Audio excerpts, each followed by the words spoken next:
And hello everybody, welcome back to another episode of Kaz Has. My name is Kazvon, and this is a Wizard's Lizard. This is a game that is currently available on Steam for $14.99. It is a procedural death labyrinth, pretty much. It is a lot like The Binding of Isaac, but unlike The Binding of Isaac, it has a native controller support, and it actually works pretty good with the mouse and keyboard as well if you want to play it that way, but I like playing with a gamepad most of the time. I did want to show off some of the settings before we get in there, just because it has analog dead zone left and right. That's awesome. Swap analog, that's pretty useful too, but not to me. There is no resolution options that'll actually make the game any larger. You can stretch it to full screen, but it does stretch it. But anywho, when you hit play, you can choose a character. I have not unlocked any yet. I've only played this game for about an hour, and most of those was deaths. I don't know if you saw on the opening screen that I had 0 wins and like 6 deaths. But that's okay. It's kind of a hard game. It's got progression throughout, even if you don't win. If you'll see right here, there's 1,000 gold just sitting here. Every time you enter the dungeon, you have an opportunity to rescue townspeople, and those townspeople tend to hang out in the tavern after you rescue them. I rescued one, and it actually doesn't look the same, but yeah, it's fine. I have one person in there, which means that I get a certain amount of money when I start the game, and that allows me to spend money on equipment that I've obtained the blueprints to. Let's see here. So when you grab blueprints while you're playing the game, the items will appear here in the store, right at the starting zone. So when you rescue enough townspeople and you have enough blueprints, you can actually buy a bunch of gear before you actually get into the game. So that's a really cool way to progress, especially if you're not like super great at these games and you want to just kind of get a little OP. I can only afford the Shaman boots, which this game also lets you know what the items do, which is also pretty cool. This increases totem effect. I will show that off in a moment. But yeah. Another thing that's pretty sweet is if you go into the museum, I don't think I've unlocked a whole lot of things that I can really show off, but in this museum, it has all these pedestals. These are all the items that I've picked up throughout me playing the game. As you can see, there's a lot that you can find, and there's multiple rooms. You can also see in the upper right the little map that you have. It'll actually show you a 3x3 screen of the available rooms. These are all the weapons that I found, which I haven't found a whole heck of a lot, as you can probably tell. It also has spots for bosses and other stuff. I have not defeated a boss yet, so I do not have anything there, so I'm just going to leave here, and I'm just going to actually get into a game right now, and I'll show you off the actual general gameplay of the game. I've had a lot of fun with it so far. I think there's... Oh, I forgot to show off the 2 doors. There's 2 doors in the starting area, which require, like, something to get through them, so I assume there's some place after the cemetery. Or, like, basically, I assume it's something like Spelunky where you can skip ahead in the game, because right now I haven't beat the cemetery at all. I usually get to the boss, and he's really hard. But, pretty much, you start off in it's a randomly generated map, but each room is designed. It's not just completely randomly generated, which is good, because then you can actually beat it just by kind of, like, learning it. Man, I don't know why I walked out right there, that's pretty dumb. I've never seen this book before. Oh, by the way, you can attack shopkeepers, and they're really strong, and they will murder you. So I don't know if that'll become... If this game becomes really popular, I don't know if you'll get to a Spelunky kind of meta where it's like, oh, just murder all the shopkeepers. Because I don't know what he carries. I've tried killing him a couple times, and I just die. So this room's more like a puzzle than actual combat. There's usually a couple of these whenever they generate a map for you. There'll be a few of those. As you can also see that the map rooms actually go like way wider than just like the screen, like a lot of, like Binding of Isaac, basically what I'm comparing it to there. We'll get a spiked plate, which will let us, alright, so I got the Book of Magic. It'll increase my soul power, that's good.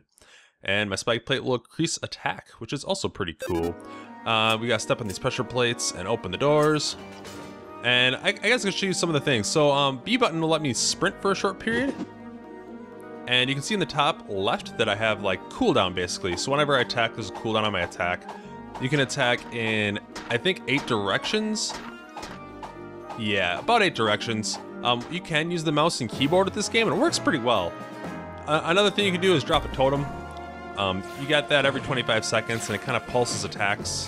So you can kind of drop that into a group of enemies and run away. And also, I don't really want to waste it, but I have another attack like that.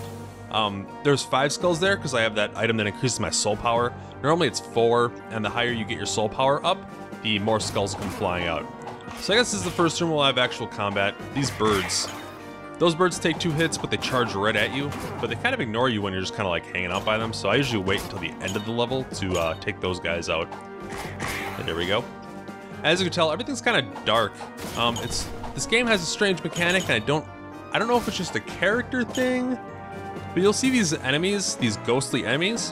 When I die, I respawn, but I have a halo on my head, and in rooms like this, all these ghostly characters will be, they'll no longer be ethereal, they'll be corporeal, so they'll be attacking me along with, I should say, the other spawn enemies. So rooms get harder, but you don't die immediately. If you die a second time, you're dead. So it's like you get a second chance. You can also bring yourself back to the regular state, your regular self, by using special rooms, which I will try and show that off, but I don't want to just straight up die. I kind of get kind of far. I have not gotten past the cemetery. I have gotten to the boss of the cemetery a couple times. He is very difficult. Every time I've gotten to him, though, I've either had a ton of gear, but no health, or a ton of health and no gear. So maybe I just have to wait to get to that certain special combination that'll allow me to easily take him on. But it's not just one person when you fight a boss. I don't know if I should go in here. I kind of feel like I'm going to try and clear this place out more. But you can see, like, there's on the minimap, it'll give you a nice little handy indicator of where you're supposed to go. There's also a map and compass item in this game, a lot like the Binding of Isaac, which will allow you to see what rooms are and also what rooms are left. So you'll be able to see, like, oh, there's another shop, stuff like that. Bats are kind of dumb. They just like fly around and just shoot things. These zombies are annoying, but they're not too tough at all. That room was really easy. There are mimics in this game, so sometimes when you open chests, they'll just bite you in the face, which is not fun. Okay, there's one of these in almost every single spawn. Like, whenever you start the game, one of these rooms are always there, and I never really figured out what it's supposed to be. One of the characters said that one of the headstones was weird, and you should keep an eye out for it, but I don't know. I don't know. I'll leave that a mystery for you to solve yourself if you decide to play this game. I think I'm just gonna let myself die so I can show off that one mechanic of death. I'm gonna grab these gloves though. I believe Ranger's hand wraps. Oh, I don't remember. I'm just gonna look. Increases speed, which is pretty cool. Yeah, move a little faster. So like, instead of getting the thing it doesn't have on Isaac is that Isaac has whenever you get an item, it changes your character, so that's kind of disappointing. But I mean, it's not really vital. It's just one of the cool things about that game. This game has a lot of stuff going for it for itself, though. Just like the wide variety of items, and I don't know, it just feels good. It's like a good clone. It's not totally a clone. There is that persistence, like I was talking about before, where you can save more people and get more items, and you get a little boost going in. And there's, I don't know exactly how many levels there are. Oh, I figured out how to get this key. I don't know what this key is for, but I'll try and show off what that's all about. But I can't get out of here. Oh, I have to hit this. Alright, so to get that key, you have to be dead, because these blocks go away when you're dead. Oh, and there's a blueprint. So yeah, there'll be one of these shops every once in a while where you can grab a blueprint, and I can't buy it now because I don't have any freaking money. You don't get to see what it is before you buy it. It just kind of fills out your shop. So that shop at the beginning of the video, that'll get more and more items as you buy more and more blueprints. When I started the game, there was nothing in there, so you get a lot of stuff pretty quick. Alright, these are all food items, so that'll heal me, but I have full health.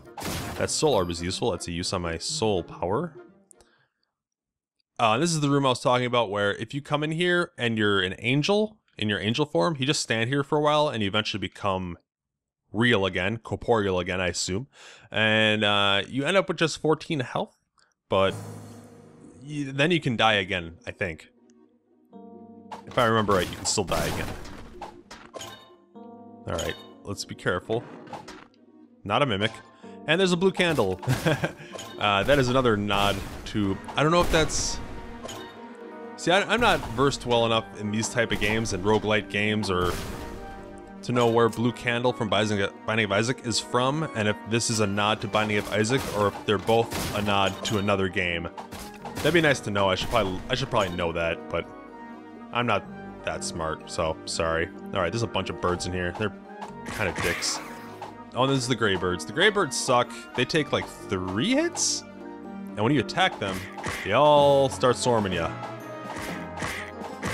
They basically trigger all the other birds in the room to get on you real fast, no matter where they are in the room too. So it makes it really hard. You kind of have to like take those guys out last. I just wanted to do that to show off how they work.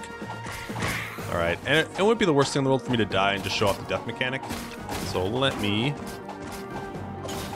I also kind of want to get to the boss too, but it takes a while to get to the boss, and I don't really want to go that far in this video. So we'll just see how far we can get legitimately. Oh, that was dumb.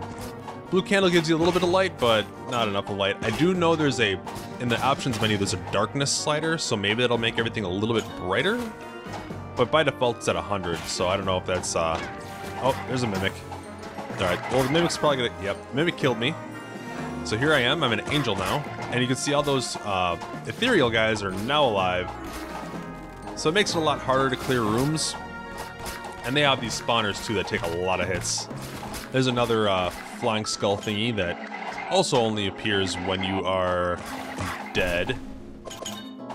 But everything becomes all bright and happy, so I don't know, maybe it'd be better just to die right away? I don't know how that works. I can go back and get that key. I have to clear the room first. Whoop. Nope.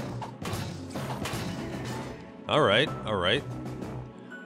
See, I'll just show off that reviving mechanic and hopefully get that key, if I remember where it is. Also think about dying and coming back when you go to rooms that have those ghosts in them. Yeah, like this. The room is no longer cleared.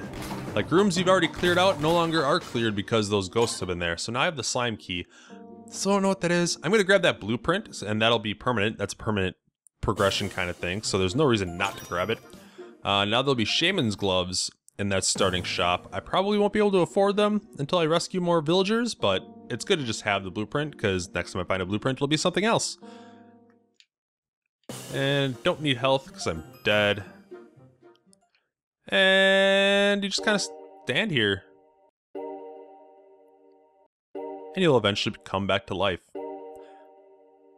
But yeah, I wish I could tell you more about the mechanics and all the other stuff that happens in the game, but it seems like a lot. And I haven't gotten too far in it.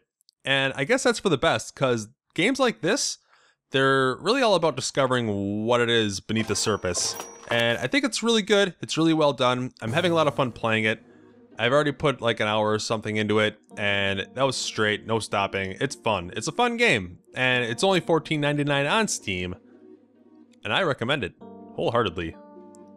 Thank you very much for watching, and I'll see you next time.